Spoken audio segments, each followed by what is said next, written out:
Selanjutnya, sambutan Ketua Dewan Pakar SMSI Pusat. Kami undang Bapak Profesor Dr. Haji Yudi Krisnandi SEME. Dengan segala hormat kami persilakan. Assalamualaikum warahmatullahi wabarakatuh. Selamat menjalankan ibadah suci bulan Ramadan. Yang saya hormati Ketua Dewan Pers Indonesia Profesor Dr. Komarudin Hidayat. Beliau guru saya, pastinya lebih pakar dari Ketua Dewan Pakar SMSI. Pasti itu. Kenapa saya katakan demikian?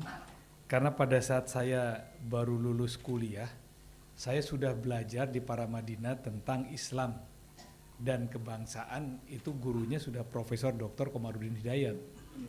Waktu itu beliau sudah doktor, saya masih S1. Jadi ilmunya saja sudah sangat tinggi.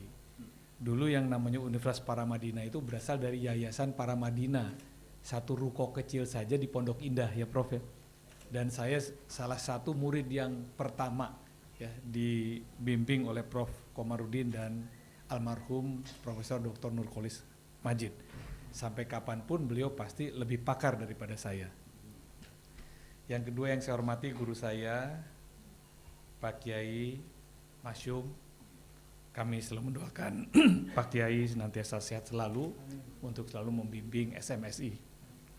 Ketua Umum SMSI yang sangat bersemangat dan tidak pernah kelihatan lelah ataupun menyerah, Mas Firdaus sahabat saya beserta seluruh jajaran pengurus pusat yang hadir di sini, para wakil ketua umum dan pengurus lainnya, juga yang saya banggakan para ketua SMSI provinsi yang mewakili 35 provinsi di Indonesia yang tadi dikatakan hanya satu yang belum hadir, serta undangan lain yang berbahagia. Kita mensyukuri bahwa sampai dengan hari ini, besok kita akan merayakan hari ulang tahun SMSI yang ke-9, ya, tepat pada tanggal 7 Maret 2026, sejak kita deklarasikan berdirinya SMSI sebagaimana tadi sudah disampaikan pada tahun 2017. Ya. Bersamaan pada saat itu saya ditugaskan ke Ukraina, dan pada saat saya kembali ke Ukraina saya mendengarkan pidato yang sangat panjang dari Ketua Umum SMSI yang baru tahun 2021-22 ya Pak Firdaus. Ya. Baru kali ini saya pada saat itu saya baru tahu ada pers atau wartawan yang bisa pidato panjang-panjang. Dan ditambah pada saat itu paparan dari saudara Budiman Sujatmiko ya, yang lebih panjang lagi, hampir 2 jam lebih. Dari paparan yang sangat panjang itu sampai akhirnya tidak satu pun yang saya mengerti. Saya ingat di hotel apa tuh di kota waktu itu. Jadi disitulah awal saya belajar tentang SMSI, sehingga sampai dengan hari ini saya bergabung dengan SMSI dan mengikuti berbagai banyak kegiatan dalam 4 tahun terakhir ini bersama Mas Firdaus. Untuk itu kita bersyukur dalam kurun waktu yang singkat sebagai sebuah organisasi pers media yang berada di tataran grassroots menyuarakan kepentingan publik dan juga menjembatani adanya perbedaan pandangan antar suprastruktur dan infrastruktur politik. SMSI saat ini sudah memiliki 3.181 anggotanya. Ini kan tidak mudah, ini ribuan. Ini para perusahaan ya, yang bergerak di bidang media cyber. Namanya saja Serikat Media Cyber, menandakan satu organisasi yang modern di tengah peradaban modern yang mengedepankan ilmu pengetahuan dan teknologi. Oleh karena itu kita juga sebagai masyarakat cyber perlu mengantisipasi perubahan kemajuan ilmu pengetahuan dan teknologi yang demikian cepat. Juga proses pengambilan keputusan bisa yang sedemikian cepat.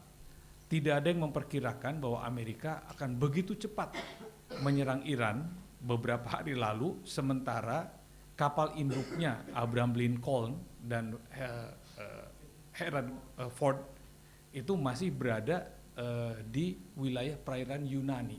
Ya, kita juga tidak menyangka kalau kemudian reaksi daripada sekutu-sekutu Amerika yang awalnya kita perkirakan akan membantu perang tersebut ternyata menolak membantu Amerika Serikat.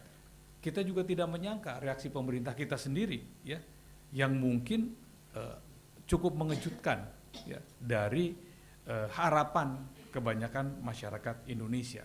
Nah, disinilah peran dari SMSI sebagai sebuah media cyber ya, yang meneruskan informasi lebih cepat dibandingkan media konservatif seperti televisi yang membutuhkan waktu liputan dan sebagainya.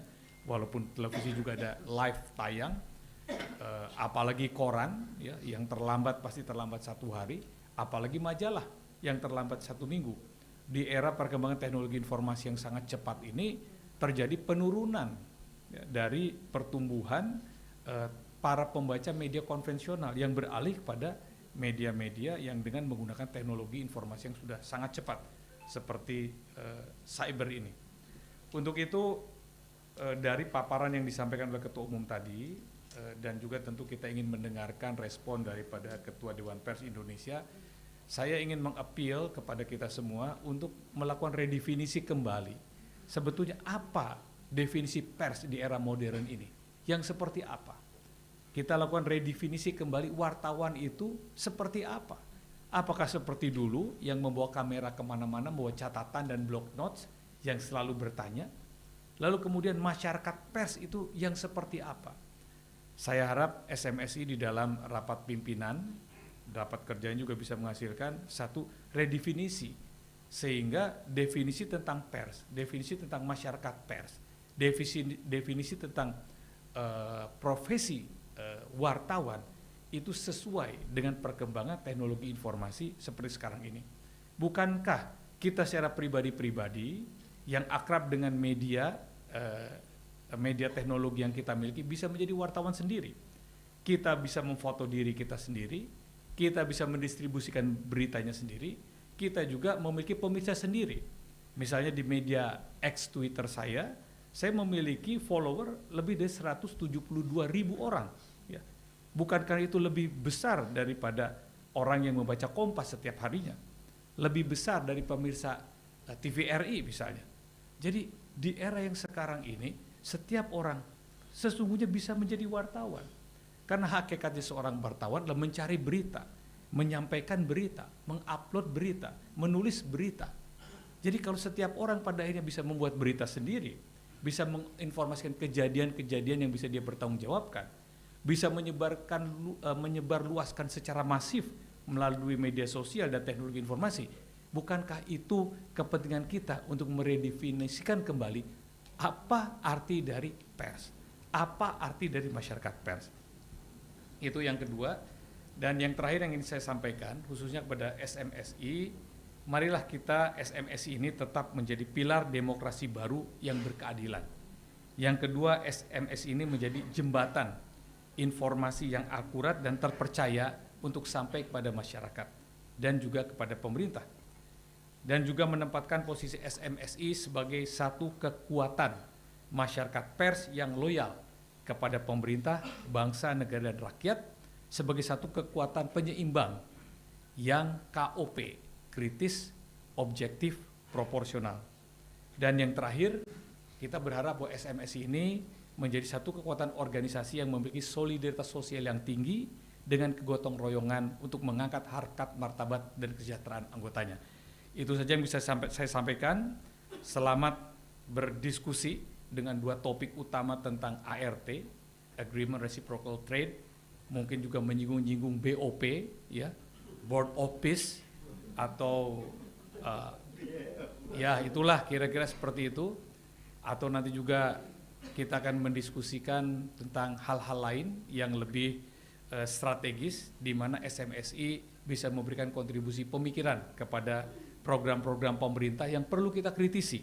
Jadi jangan takut juga memposisikan sebagai satu kekuatan yang kritis, selama kita konstruktif dan nawaitunya loyal membangun dan membantu pemerintah mensukseskan program-programnya.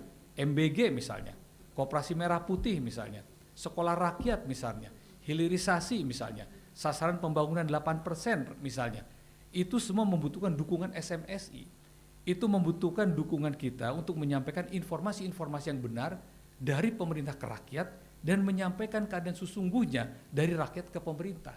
Dengan demikian SMSI akan senantiasa menjadi aktual, memiliki posisi strategis yang dibutuhkan oleh pemerintah dan rakyat. Wassalamualaikum warahmatullahi wabarakatuh.